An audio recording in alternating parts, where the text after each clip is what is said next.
Assalamualaikum warahmatullahi wabarakatuh.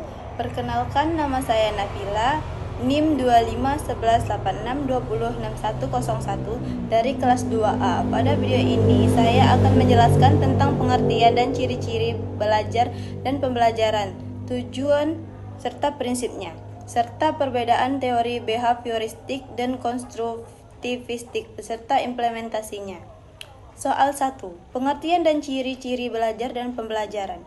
Belajar adalah proses perubahan perilaku seseorang yang terjadi karena pengalaman interaksi dengan lingkungan. Perubahan ini bisa berupa pengetahuan, sikap, maupun keterampilan. Sedangkan pembelajaran adalah proses yang dilakukan oleh pendidik untuk membantu peserta didik agar terjadi proses belajar. Jadi, pembelajaran lebih terarah dan dirancang. Ciri-ciri belajar antara lain: terjadi perubahan perilaku bersifat permanen atau menetap, terjadi karena pengalaman bersifat sadar dan bertujuan. Ciri-ciri pembelajaran: ada tujuan yang ingin dicapai, ada interaksi antara guru dan siswa menggunakan metode atau strategi, adanya evaluasi hasil belajar. Jadi, belajar itu proses dari dalam diri siswa, sedangkan pembelajaran adalah usaha dari luar untuk membantu proses tersebut. Soal kedua, tujuan dan prinsip belajar dan pembelajaran. Tujuan belajar dan pembelajaran adalah untuk meningkatkan pengetahuan, keterampilan, dan sikap peserta didik agar menjadi individu yang lebih baik.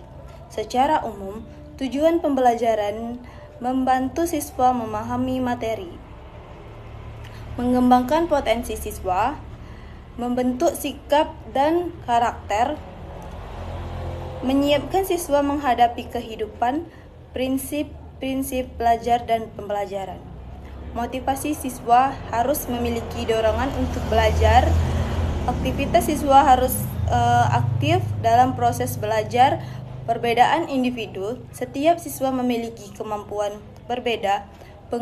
Pengulangan materi perlu diulang agar lebih paham. Penguatan adanya reward atau umpan balik. Dengan prinsip ini, pembelajaran bisa berjalan lebih efektif dan bermakna.